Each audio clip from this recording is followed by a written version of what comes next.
তৃণমূল জামানায় দেওয়া সব ওবিসি সার্টিফিকেট বাতিল করল কলকাতা হাইকোর্ট। চাকরি প্রক্রিয়ায় ওই সার্টিফিকেট আর ব্যবহার করা যাবে না। কলকাতা হাইকোর্টের এই সিদ্ধান্তে প্রায় 5 লক্ষ ওবিসি সার্টিফিকেট বাতিল হয়ে গেল।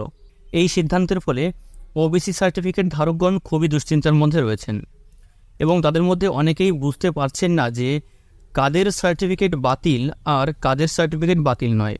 তো এই সম্পর্কে একটা সুস্পষ্ট ধারণা পাওয়ার চেষ্টা করব আমরা আজকের এই ভিডিওতে। তো সর্বপ্রথম এই প্রসঙ্গে একটি প্রতিবেদন আমরা দেখে নিচ্ছি।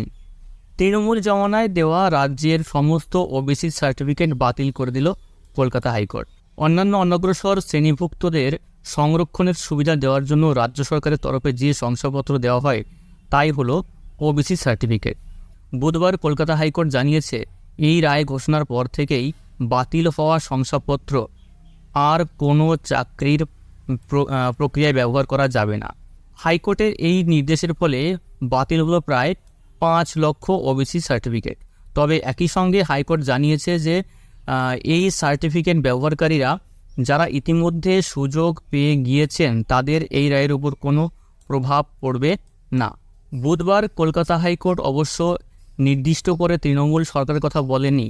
আদালত জানিয়েছে 2010 সালের পরে জারি হওয়া সমস্ত ওবিসি সার্টিফিকেট বাতিল করা হবে। ঘটনাচক্রে 2011 সাল থেকে রাজ্যে ক্ষমতায় এসেছে তৃণমূল, ফলে আদালতের নির্দেশ মূলত কার্যকর হতে চলেছে তৃণমূল জামানায় ইস্যু করা ওই ওবিসি সার্টিফিকেটের ওপরেই। কেন এই সিদ্ধান্ত নেওয়া হলো? কলকাতা হাইকোর্ট বলছে যে 2010 সালের পরে যে সমস্ত ওবিসি সার্টিফিকেট তৈরি করা হয়েছে তা যথাযথভাবে আইন মেনে বানানো হয়নি, ওই শংসাপত্র বাতিল করতে হবে। তবে একই সঙ্গে হাইকোর্ট জানিয়েছে যে যারা সার্টিফিকেট ব্যবহার করে ইতিমধ্যে চাকরি পেয়েছেন বা চাকরি পাওয়ার প্রক্রিয়ায় রয়েছেন তাদের ক্ষেত্রে এই নির্দেশ কোনো প্রভাব ফেলবে না।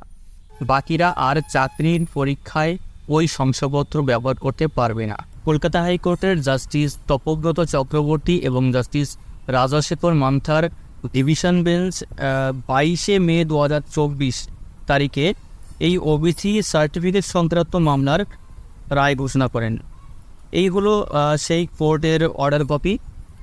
আপনারা চাইলে দেখে নিতে পারেন, ভিডিও ডেসক্রিপশনে লিঙ্ক দেওয়া আছে।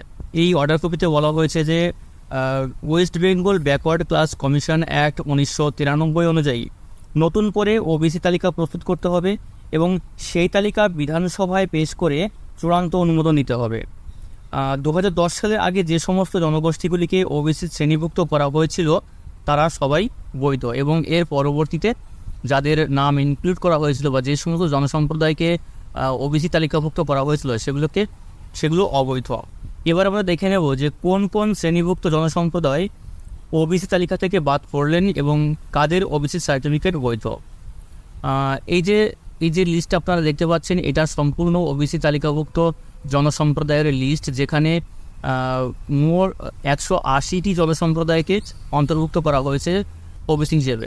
এর মধ্যে সিরিয়াল 1 থেকে 108 পর্যন্ত যে সমস্ত জনসম্প্রদায়ের কথা উল্লেখ করা হয়েছে সেই সমস্ত জনসম্প্রদায় 2010 সালের আগেই তাদের তালিকাভুক্ত করা হয়েছে। এই কারণে এই সমস্ত জনগোষ্ঠীদের কাস্ট সার্টিফিকেট বা ওবিসি সার্টিফিকেট বাতিল হবে না। আপনারা দেখতে পাচ্ছেন যে প্রত্যেকটি নোটিফিকেশনের সঙ্গে যে সালটা উল্লেখ করা রয়েছে যে 13/12/1994, 12/5/1995, 8 মার্চ 1996, এরকমভাবে দেখা যাচ্ছে যে টোটাল 108 নম্বর সিরিয়াল পর্যন্ত যে জনগোষ্ঠীর কথা বলা হয়েছে যে তারা প্রত্যেকেই 2010 সালের আগে পর্যন্ত ওবিসি সম্প্রদায়ভুক্ত রয়েছে, অর্থাৎ ওবিসি জনসম্প্রদায় হিসেবে তারা বিবেচিত। 2010 সালে যে দুটি জনগোষ্ঠীকে ওবিসি তালিকাভুক্ত করা হয়েছে 107 নম্বর এবং 108 নম্বরের, অর্থাৎ 108 পর্যন্ত ওবিসি হিসেবে তারা গণ্য হবে। এরপর থেকে 109 থেকে শুরু করে 180 পর্যন্ত যে জনগোষ্ঠীদের যে সিরিয়াল নম্বর রয়েছে এই সমস্ত জনগোষ্ঠীদের যুক্ত করা হয়েছে 2010 সালের পরবর্তী সময়ে। এই সমস্ত জনগোষ্ঠীরা ওবিসি সম্প্রদায়ভুক্ত নয় বা ওবিসি সম্প্রদায়ভুক্ত থেকে তাদেরকে বাদ দেওয়া হয়েছে। তো এবার যে সমস্ত ব্যক্তির ওবিসি শংসাপত্র এই 109 থেকে 180 পর্যন্ত সিরিয়ালের মধ্যে জনগোষ্ঠীর বিচারে প্রদান করা হয়েছে, তাদেরই একমাত্র ওবিসি সার্টিফিকেটটা বাতিল ঘোষণা করা হয়েছে।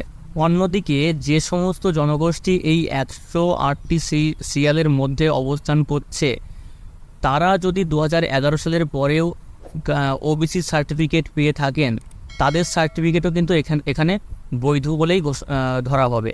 কারণ 1 থেকে 108 পর্যন্ত সিরিয়ালে যে সমস্ত জনগোষ্ঠীর কথা বলা হয়েছে, এই জনগোষ্ঠীদের নিয়ে কোনো সমস্যা নেই।